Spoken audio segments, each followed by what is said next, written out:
ទីក្រុងទំនើបលើទឹកដីក្រុងអារិកសាត់ចាប់ផ្ដើមលេចចេញរូបរាងសន្សឹមឲ្យបងប្អូនក្រុងអារិកសាត់បងប្អូនប្រិយមិត្តទូរទស្សនិកជនជាទីមេត្រីអបអរសាទរពិធីបើកការដ្ឋានស្ថាបនាផ្លូវបេតុងអាមេថ្មីចំនួន2ខ្សែដើម្បីបម្រើផលប្រយោជន៍ជូនបងប្អូនប្រជាពលរដ្ឋក្នុងក្រុងអារិកសាត់នាព្រឹកថ្ងៃសុក្រទី3ខែកក្កដាឆ្នាំ2026វត្តមានលោកច័ន្ទតារាអភិបាលនៃគណៈអភិបាលក្រុងអារិកសាត់ក្រោមអធិបតីភាពលោកអ៊ុំចនប្រធានក្រុមប្រឹក្សាក្រុងអារិកសាត់លោកទាំងពីរបានអញ្ជើញជាអធិបតីភាពក្នុងពិធីបើកការដ្ឋានស្ថាបនាផ្លូវបេតុងអាមេ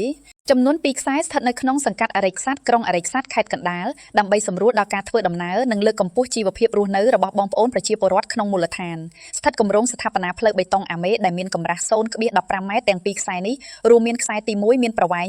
732ម៉ែត្រនិងទទឹង9ម៉ែត្រស្ថិតនៅភូមិអារិកសាត់ខ្សែទី2មានប្រវែង100ម៉ែត្រនិងទទឹង7ម៉ែត្រស្ថិតនៅភូមិទួលមាសការជួសជុលស្ថាបនាហេដ្ឋារចនាសម្ព័ន្ធផ្លូវថ្នល់ទាំងពីរខ្សែនេះគឺជាឆ្លើយតបយ៉ាងទាន់ពេលវេលាចំពោះតម្រូវការរបស់បងប្អូនប្រជាពលរដ្ឋក្នុងការធ្វើដំណើរដែលជាផ្នែកមួយជួយជំរុញកំណើនសេដ្ឋកិច្ចនៅក្នុងក្រុងអារិកសាត់ដែលទើបនឹងបង្កើតថ្មីមួយនេះជាមួយគ្នានេះដែរលោកច័ន្ទតារាអភិបាលនៃគណៈអភិបាលក្រុងអារិកសាត់ក៏បានមានប្រសាសន៍សំណេះសំណាលសំណូមពរដល់បងប្អូនប្រជាពលរដ្ឋដែលរស់នៅសងខាងផ្លូវសូមមេត្តាផ្ដល់ការយោគយល់និងជួយសម្របសម្រួលចំពោះផលប៉ះពាល់បន្តិចបន្តួចក្នុងកំឡុងពេលដំណើរការសាងសង់ដើម្បីឲ្យគម្រោងនេះអាចលេចចេញជារូបរាងនិងបញ្ចប់ទៅតាមផែនការដែលបានគ្រោងទុកប្រកបដោយគុណភាពខ្ពស់ជាមួយគ្នានោះដែរលោកក៏បានស្នើដល់ក្រុមហ៊ុនម៉ៅការសាងសង់ផ្លូវទាំងពីរខ្សែនេះត្រូវធ្វើទៅតាមស្តង់ដារបច្ចេកទេសដែលបានកំណត់ឲ្យបានត្រឹមត្រូវដើម្បីឲ្យបងប្អូនប្រជាពលរដ្ឋបានប្រើប្រាស់បានយូរអង្វែងជាពិសេសលោកនឹងរៀបចំក្រុមការងាររដ្ឋបាលចុះត្រួតពិនិត្យបន្ថែមគ្រប់ជំហាននៃការសាងសង់នីមួយៗបន្ថែមទៀតដើម្បីធានាថាបងប្អូនប្រជាពលរដ្ឋបានប្រើប្រាស់រឹងមាំគង់វង្សយូរអង្វែងជាចុងក្រោយនេះលោកច័ន្ទតារាអភិបាលក្រុងអារិកសាត់